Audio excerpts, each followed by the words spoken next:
Hello and welcome. It's tough being a superpower and even tougher being the world's only remaining superpower.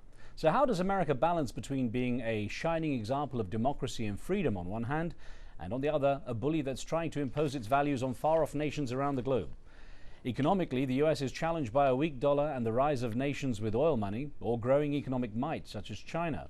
It leaves every move America makes open to question, and its prolonged involvement in Iraq and Afghanistan have had a major impact on the reputation of the USA.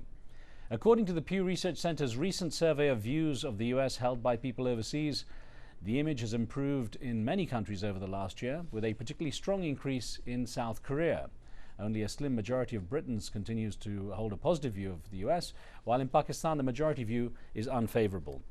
While surveys like this show that America's image abroad is still generally suffering, President George Bush in his Freedom Agenda speech last week said that America's promotion of freedom has improved the state of world affairs. We've captured or killed thousands of terrorists, including most of those responsible for the September the 11th attacks. We've removed regimes in Afghanistan and Iraq that threatened our citizens and the peace of the world. Now we're helping the people of those two nations fight the terrorists who want to establish new safe havens from which to launch attacks on America and our friends. And today we discuss the effect of the USA trying to spread freedom and democracy. Has America lost its moral authority on global affairs? And don't forget, we take your calls on this show, and you can reach us at the numbers at the bottom of your screen. With me to discuss their views on this subject are Robin Nibble, Director of Chatham House, who joins us from London. Chatham House is the UK's leading international affairs institute, which also serves as a forum for informal debate and as a source of independent analysis. With me in Washington, D.C. is Ben Wattenberg, a senior fellow at the American Enterprise Institute, a conservative think tank. He's been appointed to various committees and commissions by Presidents Carter, Reagan, and George Bush Sr. Ben's currently moderator of the weekly PBS television program Think Tank with Ben Wattenberg, and author of Fighting Words, a tale of how liberals created neoconservatism. Gentlemen, welcome to the show. Thank you very much for having me, Reg. So, welcome. Well, Ben Wattenberg, if I can start with you and ask, let's get your opinion on where the US image stands globally. Does it have the kind of support it had, say, 2 decades ago? Well, we had someone at the American Enterprise Institute recently from Britain, and he said, you go around the world and the sense you get is people are saying, Yankee, go home and take me with you. So, look, the United States, as you said, is the only superpower. No one is close. I mean, China's not close, India's not close. They're making enormous progress, but they're basically still peasant countries, a lot of progress. It says we're going into, it is said we're going into a recession or a depression, depending who you talk to, and it's a political season. The last quarter we grew by 2.5%. 2.8, 2.9 is ideal. That is a long way from a depression. We have the English is the universal language. Most of the movie tickets in the world are American tickets. We have the lead in science, and I think, because I write a lot about demographics, we had 300 million people in the 2000 census. We're going to have 400 million people in 2050 and 500 million in 2100. While every other nation in the world is on a glide path or a precipitous plunge down. The United States, whether people like it or don't like it, is going to become more influential. And just one word about the democracy thing. You know, I think, and most people who study geopolitics know, is the first axiom is democratic nations don't go to war with one another. So we're not just pushing this, the neocons particularly, we're not just pushing this to say, well, we want everybody to be like America. We want a stable, who created the wars in the 20th century? Hitler, Stalin, Imperial Japan, the Kaiser, authoritarian, dictatorial, totalitarian governments. So when we promote democratic views and values, we are, and fight terrorism, we are doing the world a great service. Well, I'll get on to some of those issues you raised in a moment. So let me get Dr. Robin Nibble in from London and ask about the survey that I quoted, Dr. Nibble. It showed that there's an improvement in the US image globally, with a few exceptions. I mean, in some places actually it's gone up. How would you explain the way the US image has shaped up over the past few years?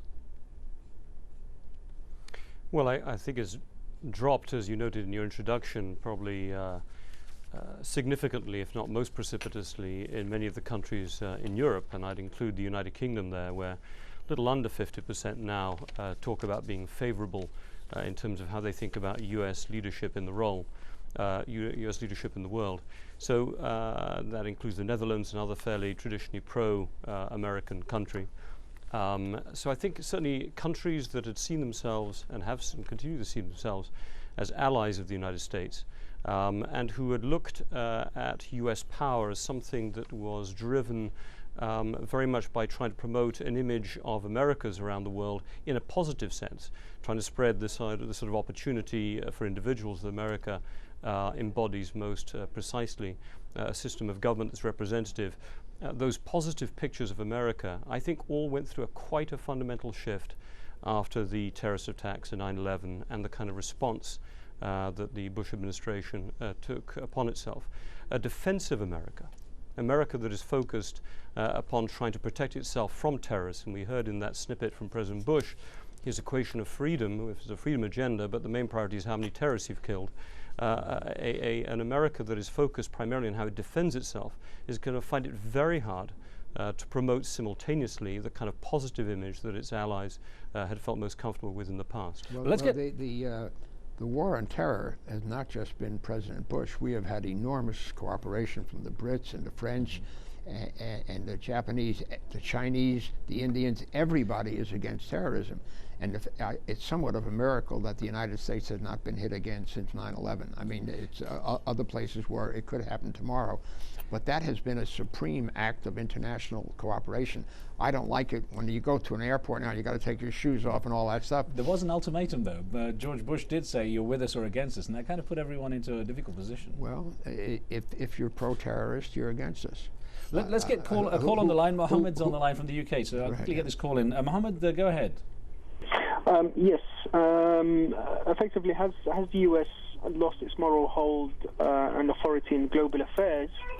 I would effectively say that yes, it has, in the sense that for several years now, at least 15 years or so, we've seen the US hold the moral high ground in democracy and in items of world affairs, and it actually has led the US in a particular direction. It's led, the foreign affairs in a particular direction. And I feel myself, for the US, in order for it to gain its moral ground once again, it's got to stop doing, or seem to be doing, things which actually go the opposite way to democracy. All right, well, Mohammed, I'm going to put this in with an email question as well to Dr. Nibble. This came in from Farhana Sayed in Lahore, and touches on some of the points that Mohammed's making there. This email says, the general view held in my country is that, and this is Pakistan, the general view held in my country is that the double standards policy of the United States is bringing a decline to its authority. The reasons start way back in the Afghan jihad during the Soviet invasion. The heroes of that war, the Mujahideen, are now being called the terrorists, the Taliban. The Pakistani government was paid to facilitate the Mujahideen then, but is now being forced to kill the same people, the Taliban, hence wreaking havoc in our country too. So I wonder, Dr. Nibble, if this idea people have that enemies and friends can sort of flip-flop also complicates the situation. Well, America is a country like any other country that has interests which it seeks to defend and protect around the world. We should go back, obviously, to the Cold War period, where the United States, fighting for freedom against totalitarian communism, nevertheless found that it had to make close bedfellows with some very authoritarian regimes of its own, whether it be in Latin America or in parts of East Asia and South Asia. So this isn't a big shift. What I think is really different is that during the Cold War, those who were against communism were willing to tolerate, or tolerated more comfortably, perhaps some of the contradictions that emerge in any country's foreign policy, in the United States no less than any other countries. After the end of the Cold War, where the US is, and has been seen, and Ben Wattenberg said himself, is the world's only superpower, the untrammeled power, that sense of that power can be used primarily for US interests, but not for interests that are balanced by another superpower's interests, are much more worrying. And I think whatever one might say about the positive nature of what most, I think, American leaders and American public truly believe in terms of international affairs, the fact is that world opinion, if there is such a thing, but certainly most broadly across countries, are much more concerned about the exercise of American power now than they were in the past. Okay. The double standards, which, as I said, have existed in the past but also exist today, stand out much more starkly. And I think most particularly trying to tie terrorism in and make it a fundamental and basic organizing principle for American policy is going to make those contradictions stand out all the more starkly in the future. Let's quickly hear what Mohammed Atman has to say from Mozambique. Go ahead, Mohammed Atman. Assalamu alaikum to you, Riz Khan, and